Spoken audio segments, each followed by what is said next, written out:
Welcome back, it's me, Lou. Okay, so we are here today for part 3 of my special video series that's focusing on some of the different action figures of Boba Fett that we've gotten throughout the years. So if you haven't watched it already, I highly suggest you go back and watch parts 1 and parts 2. So this video series, we're going to focus more so on the smaller 3 3/4 scale Boba Fett action figures. We're not going to be taking a look at the Black Series or any of the more modern stuff. Instead, this is kind of be somewhat of a deep dive into like the figures of yesterday. And in particular, we're going to be taking a look at these two figures today. We're going to take a look at Star Wars Special 300th Figure Edition Boba Fett and Return of the Jedi Boba Fett. Okay, let's start with this guy right here. So this is a very special action figure. I do remember when I bought this action figure. It was way back when. It was at my local Toys R Us. I believe I was there with my best friend JC. We were just driving around, shooting the shit, and just doing like some toy hunting stuff. And I remember going to our local Toys R Us and seeing this figure here. So this was a very special figure at the time. Back in 1995, Kenner came out with the Power of the Force line of action figures, and then this figure celebrates this is the 300th action figure in that line of toys, which is insane.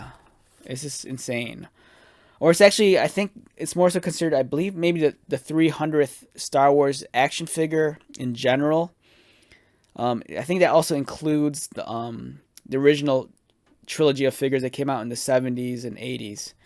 So yeah, this is number, if you tallied all of them up, this is actually number 300 in the terms of the action figure releases. So it's very special. Hasbro took a very iconic and popular character and they made Boba Fett figure number 300. So what makes this figure unique? For number one is the package design. So as opposed to being put on a standard card, this guy had a dedicated box. As you can see here, a very large window, and it's almost kind of like a small display or diorama. You have Boba Fett, and he's standing atop the landing pad on Cloud City. And during the 90s, it was kind of weird. We got a lot of action figures. This was across different brands too. It wasn't only just like Hasbro. McFarlane Toys did this at the time, and Toy Biz did it at the time. We got a lot of action figures that were all, even though they were articulated, their head might rotate, their arms might move, their legs might move. They were already kind of like pre-posed. So it was kind of weird because they're pre-posed and they're articulated, and his arms are kind of fixed into that position. Like his elbows are bent. You can't unbend the elbow, but he can still rotate his arms. So it's just kind of a weird train of thought because it's kind of like it's a small mini statue, but he's articulated. And even though he's articulated, you can't necessarily get him in like any pose beyond what he's, sculpted in. So it's just kind of a weird thing they did in the 90s. I never really understood it. But, looking past that, I thought this was a great action figure, even though it was already kind of pre-posed. And this figure here, it just screams display piece. This isn't necessarily something that, that's desired to be taken out, especially with the package design. This really, screams, just throw me on your shelf already. It's really cool. It's wonderful. Unfortunately, it looks like, even though I keep this in a climate controlled area, this is in my basement in a wall. There's no like ultraviolet, UV rays, hitting this. It does look like over time the ink's fading on this Boba Fett. Not the figure, but the box itself. This color image here, it's not as vibrant as it used to be. It looks a little bit grayed out.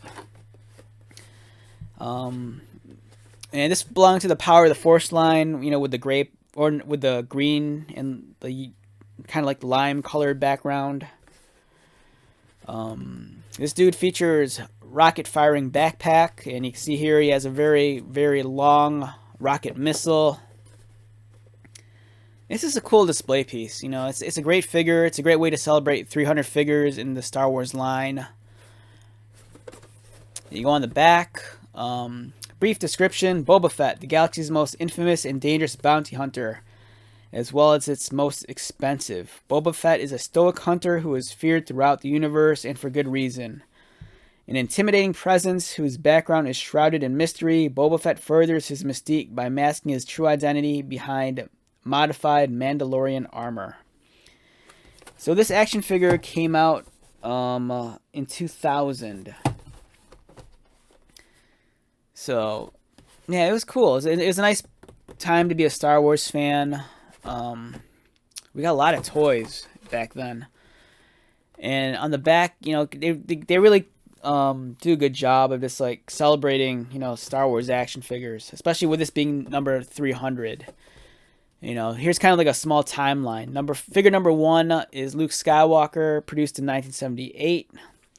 Figure number 100 was Han Solo in Carbonite, and that was in 1985. Figure 200 was Mara Jade in 1998.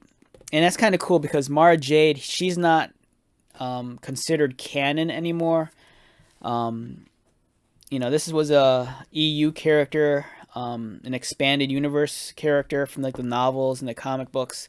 But it was cool that they celebrated, you know, 200 action figures of Star Wars by making her figure number 200 in 1998. So that's really neat. And over here we have number 300, you know, the Boba Fett himself.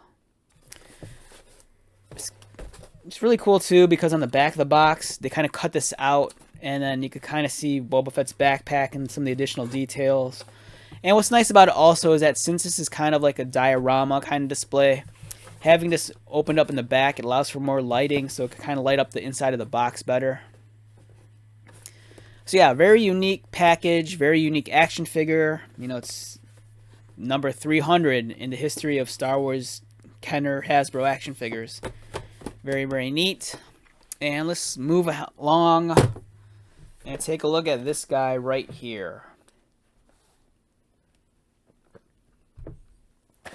Alright, so what we got here is we have Star Wars Return of the Jedi Boba Fett, the Pit of Carkoon.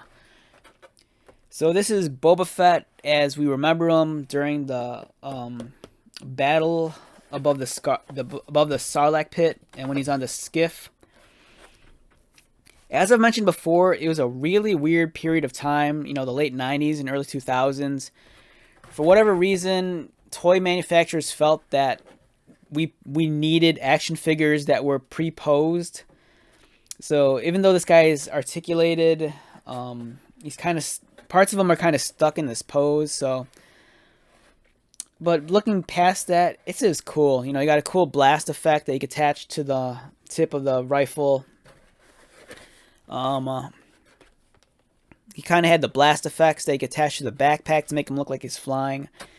So it's kind of weird though, because even though these are action figures and they're aimed at kids ages 4 and up, it's almost like this, or at least these specific action figures were kind of designed more so for the collector in mind. Like these action figures, you know, they're kind of pre-posed. They make for better display pieces than they do for like actual playable toys. You know, and I just kind of find it interesting. So, you know, they really kept the collector in mind. And then when you go on the back, you know, they kind of show you the cool, like, play features. Like, he has 12 points of articulation. But at the same time, it's almost, having that amount of articulation is almost defeated by the fact that he's kind of, not necessarily stuck, but the way he's sculpted, he's kind of forever, like, embodied in this very specific pose. You know, you can kind of see that with his one arm. It's always kind of, like, bent up like that. And I don't know, during this time period, they gave us some pretty cool stuff. So this was 2002. And I remember Hasbro producing a lot, and I mean a lot, of Star Wars action figures during this time period. I believe this was around the time period of like Attack of the Clones, and you know, we got a bunch of Attack of the Clones action figures. And they were really big on giving us a lot of accessories and play features. You know, like here's Barriss Offee, you know, she came with a cool display stand. But at the same time, I think she had some cool action features. Like I think she like was spring loaded, so she could like twist at, I think, at the waist or the arm. There was a cool Anakin figure. I mean, it was just awesome all around. And I don't know, there's something about these older cards too. I just love seeing like the design of the boxes. You know, nice description of Boba Fett. You know, they kind of talk about Star Wars in general here, which is kind of interesting.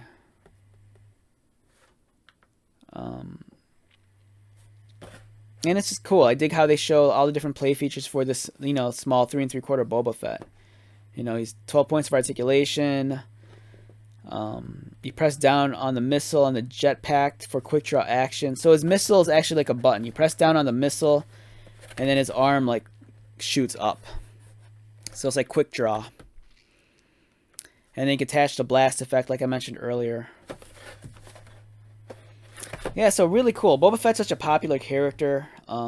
If, like I said before, if you haven't checked out parts 1 and part 2, I highly suggest you do that. Because the action figures featured in those videos are very different than these.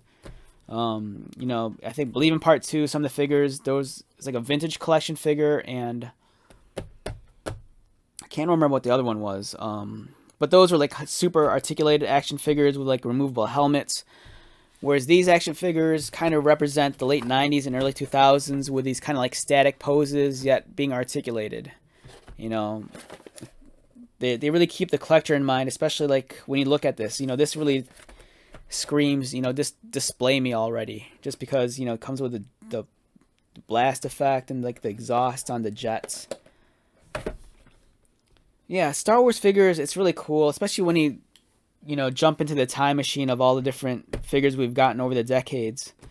You know, every figure is a little bit more unique than the other. The package design is always different. You know, especially with Boba Fett, he's such a fun character to like collect and reminiscent. You know, he's such a fun character to collect and reminisce on. You know, I have so many fond memories of this character, and you know, just collecting these toys in general. Right, so let's wrap this video up. You know, I know this video series is a little bit different than some of the stuff I've done before. You know, these aren't full review videos. You know, I'm not unboxing these in like going over the points of articulation. If anything, I just want to share, you know, the experience of what it was like to collect toys during this time period, and you know, specifically focus on Boba Fett, especially right now with all the excitement that's being generated by the upcoming TV show. So, you know, if you're a younger fan or even if you're an older fan, you know, I hope you get to watch these videos and, you know, it helps you appreciate, you know, how important this character is. Not only to like, you know, Star Wars in terms of the media and the movie and the television shows, but how important Boba Fett is in terms of like the toy lines. You know, there's a character that has been celebrated for many decades. He's seen countless action figures, and you know, there's a reason why this guy is a fan favorite, especially with the collectors. So if you're a Boba Fett collector and you need something new to add to your collection, you know, go out and seek out some of the older figures, and I don't think you'll be disappointed, especially with stuff like this. You know, they're very unique, they're very different, especially with considering with the stuff we're getting now. You know, if you're very used to like the vintage collection or those like 5 points of articulation budget figures they give us, you know, those are all right, but, you know, if you really do a deep dive and take a look at the figures we've gotten, like, you know, 18 years ago or like 12 years ago, some of the stuff we got was really, really cool. All right, so with that being said, be on the lookout for part 4. So until the next video, be safe, take care of yourself, most importantly, be happy, you know, buy lots and lots of toys, and, you know, thanks. You know, if you're one of those viewers that's been with me for a while now, you know, thank you so much for supporting me. And if you're new to my channel, you know, welcome. You know, I like interacting with people, especially if you're like a Star Wars fan or just a toy collector fan in general. You know, I hope you found something informative out of these videos, and, you know. All right, so with that being said, I'll see you at part 4. All right, I'll talk to you later.